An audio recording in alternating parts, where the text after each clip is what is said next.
greatness, the greatness.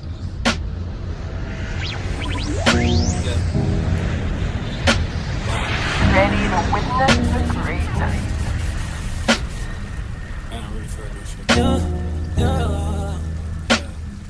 I want my baby to have your eyes. I'm going against my. Today started off like any normal day. Just me chilling by the poolside, trying to catch my breath before life hits me again. I swear, being a mom, a fiance, and a fashion designer all at once. Phew, it gets heavy. And of course, it happened. My job sent me yet another demotion threat. At this point, I'm tired, I'm drained, I'm underpaid, undervalued, and honestly, I'm just over it. Benji came inside our bedroom and sat with me. He didn't say much. At first, he didn't need to. He just held me, massaged me, and told me everything's gonna be okay. That whatever decision I make, quitting, staying, taking a break, it needs to be for me and for our family. It felt good hearing that, because deep down I already knew the truth. I'm done with fashion for other people. My heart isn't in it anymore. What I really want is interior design, real estate, something I can build, something that becomes a legacy, not just a job. Benji actually loved the idea. He even said he'd try to stay in the league a little longer so we can stack and invest. But he was honest too. His mental health has been struggling and he can't make any promises. And honestly, I respect that. In the middle of all this chaos, we somehow added a new baby to the house. A puppy? She doesn't even have a real name yet, so the kids literally call her Doggy. And she answers like that's her government name. But she's so cute and she makes the house feel lighter. I don't know. Maybe this is the season where everything falls apart just so better things can fall together. Naomi loves her. Bentley thinks he's her trainer. And Brayden, Lord. Brayden acts like he's brave, but I swear he still jumps every time she runs too fast. He's trying though. He gives her treats from a distance. But honestly, watching all of them fall in love with her in their own way, it makes the house feel lighter. It's like she showed up right when we needed a little joy. After the chaos of the week, nothing hits like a bubble bath, some candles, and a glass of wine. This is my little sanctuary. My decompression chamber, my peace. While I'm relaxing in this tub, I gotta brag on my man for a second. Because Benji, he has grown so much. I'm honestly loving the man he's becoming.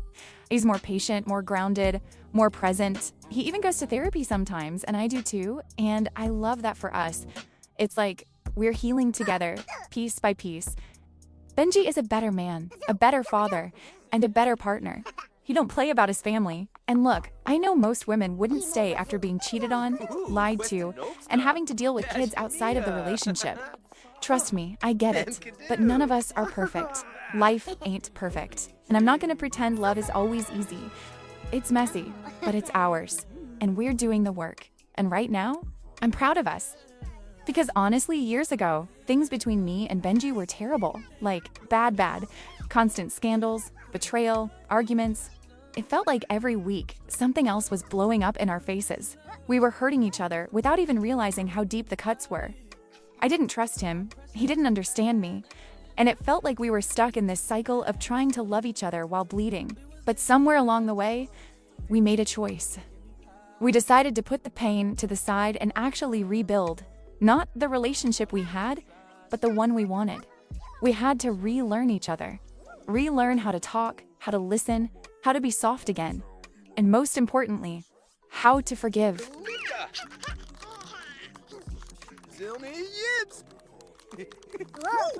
Later that night, we had everybody come over. Jordan, who's Benji's best friend and cousin, plus my side of the family. We all hung out by the pool, grilling, laughing, just enjoying ourselves. The vibe was perfect. Music playing, kids running around, adults talking smack like always. It felt like old times. But of course, out of nowhere, it starts raining, and everybody else took off running inside. But me? Man, I was still outside eating my plate like nothing happened. The food was too good to abandon, okay? A little rain never hurt nobody. Plus, my scales were dry anyways. I don't know if y'all caught on yet, but I'm half mermaid. But don't tell anyone though.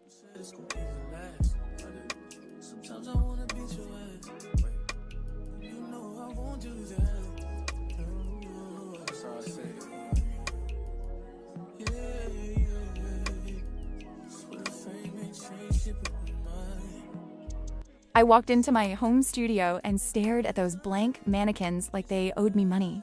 Nothing, not one spark, not one idea, just vibes. And not the good kind. My job's threatening to demote me, my creativity is on life support, and I'm standing here like, girl, where are the designs? Where's the magic? Where is the passion? Because she's not here. She didn't clock in today. I try to force it. I logged in my computer, start searching online, scroll Pinterest for inspiration. I'm typing fashion ideas, spring concepts, design, mood board. And the more I scroll, the more defeated I feel. Everybody's stuff looks better than mine, cleaner than mine, more creative than mine. I'm like, oh, maybe I should just go ahead and pack my little designer dreams up and call it a day. Hope? Gone. Creativity? Gone. Confidence? On Instagram, posting quotes like, sometimes the comeback is stronger than the setback. Like, girl, shut up. So, finally, I cut on some music because when all else fails, Beyoncé will save my life every time. 5 minutes later, I'm dancing, laughing, and doing choreography in front of these mannequins like I'm auditioning for a music video.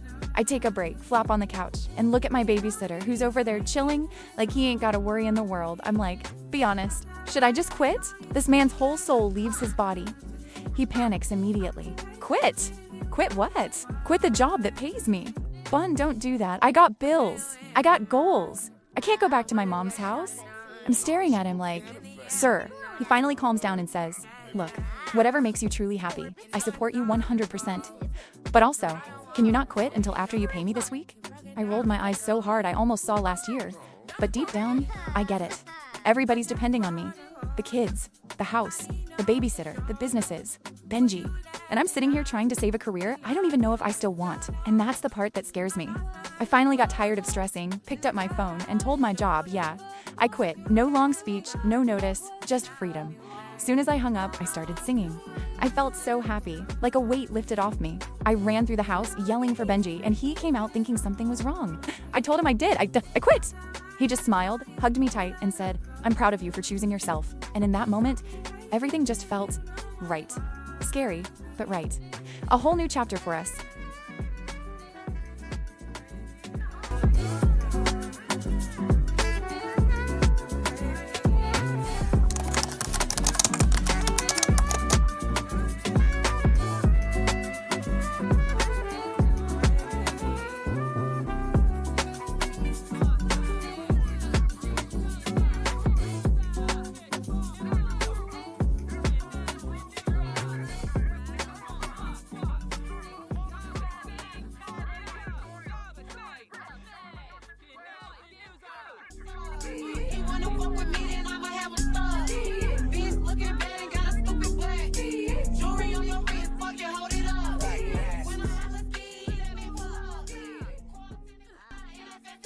About 4 months after buying my little townhome property, everything went left. I thought it just needed a few renovations. Nothing too major. Phew, I was wrong. The tenants started a whole revolt because rent went up and they swore I was robbing them. One lady fought me twice, so I evicted her and pressed charges. Then there was this man in full glam, heels, hairy legs out, yelling that the rent increase was ruining his drag shoes budget, his Vogue nights, and his vacation fund. I couldn't even be mad. He was dramatic but honest. And then I met Roman, another tenant, interior designer, smooth talker, trying to help me calm the crowd. He was low-key flirting, and I'd be lying if I said I didn't flirt a little back too.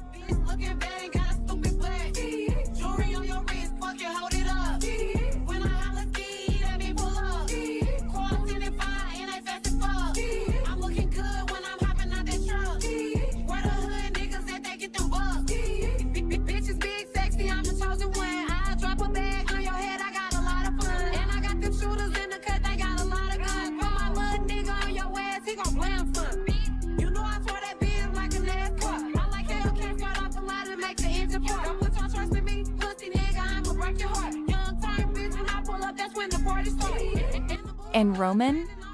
I don't know why, but I couldn't take my eyes off him. He had that accent, that confidence. He's from another country, and the vibe was strong. Too strong. But nope. I had to get my mind right. I'm engaged. I'm a mom. I must stay focused. Back at home after that whole Revolt mess, Benji surprised me with a big family meal. He knew I was drained and wanted to take some weight off my shoulders. He cooked, cleaned, plated everything. Like he really stepped up. And he even helped Naomi with her homework while I finally sat down and breathed. It felt good to be cared for again. Naomi's been feeling a little under the weather, and honestly, a little sad.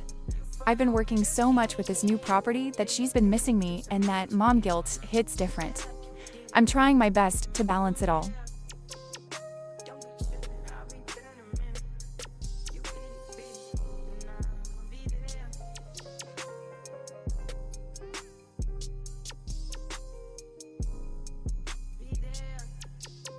I keep reminding myself all these long nights and hard choices. I'm making sacrifices now, so my family can have a legacy, a name, something solid to stand on. It's bigger than me. It's for all of us.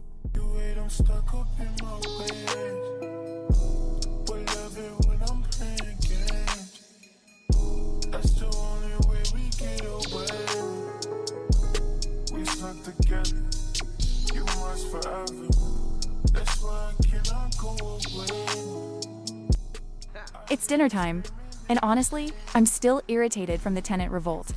My head is pounding, my mood is shot, and I'm just trying to survive the evening. Then here comes Benji, sliding into the chair across from me like, "So?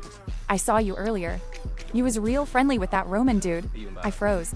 Of course I denied it. The last thing I need is more drama on top of everything else. I'm stressed, tired, and hanging on by a thread. At first he looked a little heated, like he wanted to say more, but then he just sighed and let it go. "Whatever, it's cool," he said, brushing it off. And I could tell he wasn't trying to fight. He was trying to make me smile, to lighten the mood, to pull me out of my stress spiral. He always knows when I'm overwhelmed, and he just wanted me to breathe again.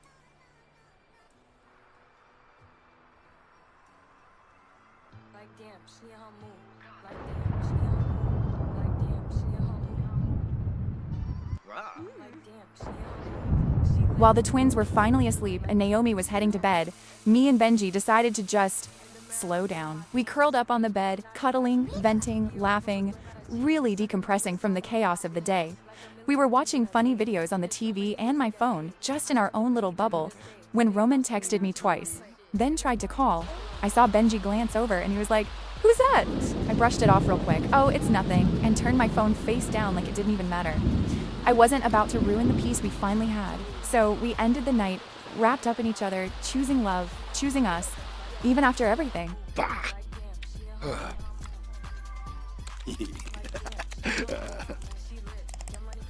The next day I pulled up to Chad's townhome. Yes, Chad. The same gay protester from the Revolt who calls himself Chanel when he's in a look. He put in a maintenance request, said there was a mysterious leak outside and wanted me to check it myself so I could put in an order. I'm already tired, already overstimulated, but I'm trying to be a responsible landlord. So I get out the car, and right there by the sidewalk, I see Roman. Of course. He smiles like he's been waiting on me. Hey, you never texted back. Everything okay? He wanted to catch up, which we both know means, why did you ignore me last night? But I played it cool, real cool. Told him I was busy, family stuff, long day. He nodded, but I could tell he wasn't buying it all the way. I head to Chad's front door, already sensing chaos through the walls. I knock and he yells, "Come in!" with his dramatic voice. So I open the door and boom, he is midway through blogging a whole expose about my real estate company. And honestly, y'all, this landlord is giving scam vibes. Bugs, rodents, leaks, mold, she don't care about nobody but the rent money. What I quickly glanced and saw on a computer screen, my jaw dropped, because everything that came out his mouth was a straight up lie, and he knew it. I stepped in like, "Excuse me," and he had the nerve to jump, scream, and clutch his chest like I scared him. Then he starts rambling, "Girl, don't come in here like that. I'm just telling the truth. And if you don't fix this leak, I swear, I'm sending this video to all the fake pages and the neighborhood blog." He really thought he ate. I looked him dead in the face. First of all, Chanel, there is no rodents or bugs. Second, everything you've complained about has been handled. Third, if you're gonna go viral off my name, at least tell the truth. Right at that moment, Roman walks in behind me, probably checking on the situation because he heard the commotion. And surprisingly, he had my back immediately. "Chad," he said, crossing his arms, "that's not fair. She actually fixes things. Half of these problems came from You not taking care of the place. And Chad got quiet. Real quiet. I swear I could have hugged Roman right there because I needed that backup so bad. After a long argument, and I mean long, we finally came to an agreement. I'll put in the order and get the leak fixed ASAP. I have Chad deletes the video and stops spreading lies trying to tarnish my name. He rolled his eyes so hard I thought they would get stuck, but he agreed. Fine, whatever. But next time something drips, I'm going live. I didn't even care at that point. I just wanted peace. And honestly, Roman standing there defending me, speaking calmly while Chad acted out, it meant a lot. Too much maybe, but I kept it professional. I thanked him, checked the leak, filed the order, and left that townhome feeling drained but relieved. Being a landlord is ghetto. Being a landlord with messy tenants? Even more ghetto. But I'm trying. I really am.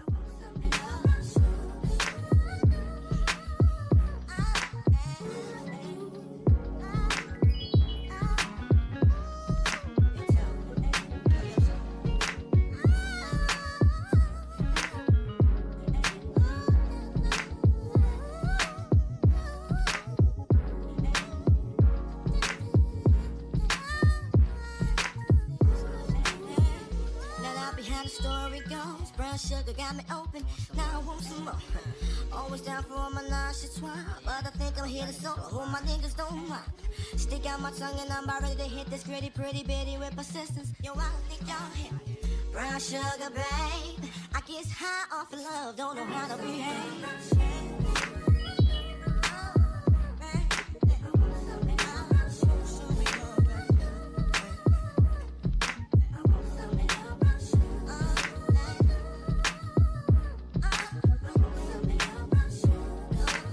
I met up with Roman later that afternoon at this cute little cafe downtown, the kind with warm lighting, plants everywhere, and soft music that makes you feel like you're supposed to journal about your feelings. I figured it was the perfect spot to talk business, and maybe clean up his look a little like I promised. As soon as I walked in, he waved me over with that little half smile he always has. "Thought you weren't coming," he joked. I laughed. Please, I needed coffee today more than oxygen. We grabbed a corner table and started talking about everything townhome renovations, design ideas, the busted units, and how we could flip the whole place into something modern but cozy. Roman actually has a really good eye for interior design. He was showing me inspo boards on his phone, talking about textures, color palettes, Scandinavian layouts. I was impressed. Then the conversation got a little personal in a casual way. He told me about his life, how he was married once but now divorced. No kids, just one big dog that lives with one of his family members for now. He said he moved here for a fresh start, new opportunities, new people, and for the first time, I kind of saw a vulnerable side of him. I shared a little too, how I'm married, have kids, juggling family life, fashion, real estate, everything. I told him how much I genuinely love interior design and how new I am to the real estate world. He actually listened, like really listened. At one point, he looked at me and said, "You're doing a lot, but you're good at it," and that kind of hit home. Then comes the fun part, the makeover. He said he wanted a new look for the community, something fresher, something that matched the vibe of the new changes. So I took him to the cafe bathroom, pulled out my little mini kit from my purse, and did a quick Buns-style cleanup. Fixed his brows, cleaned up his hairline a little, changed his outfit pieces, adjusted accessories, just enough to elevate him. He kept looking in the mirror saying, okay, I see you."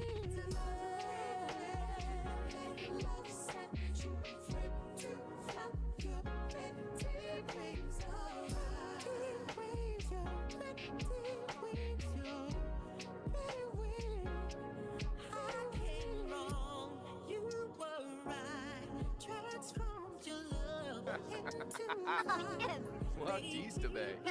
Nabo. Trixo. Soita, Shurimaye, Dabo, Laura. We came back out and ordered everything: coffee, espresso shots, avocado toast, a full breakfast platter. Basically a whole buffet. We sat there eating and laughing like we'd known each other for years. It wasn't flirty, not this time, just fun. easy, light. And honestly, after the week I had, I needed that. A little break, a good meal, good conversation, good vibes. It was a blast. And for the first time in a minute, I felt like things might actually be moving in the right direction. Roman's vibe is honestly unmatched, calm, creative, supportive. He feels like a genuinely good person so far, someone who actually wants to guide me through this interior design and real estate world, like a real mentor.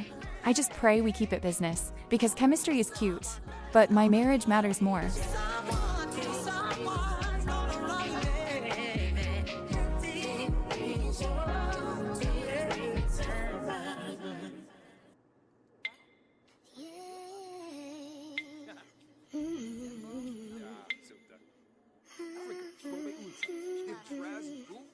Friends today. Oh boy. Sure. Freeze off.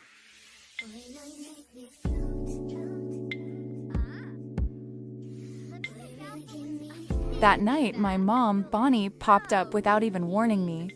I told her I'd been feeling down with all this stress, and of course, she showed up like she always does. We ended up sitting by the poolside under the fire lamps, just talking. Really talking. She gave me one of those deep, grounding pep talks only a mom can give. Out of nowhere, Benji came outside and fired up the grill, throwing on some chicken like it was the most normal thing ever. The whole vibe shifted, warm, peaceful, exactly what my spirit needed. My family, they always show up for me. Always.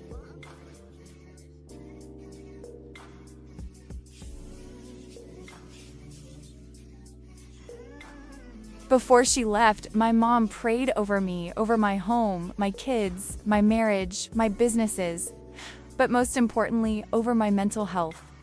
And I swear, I felt lighter after that prayer, like God was reminding me I wasn't carrying all of this alone.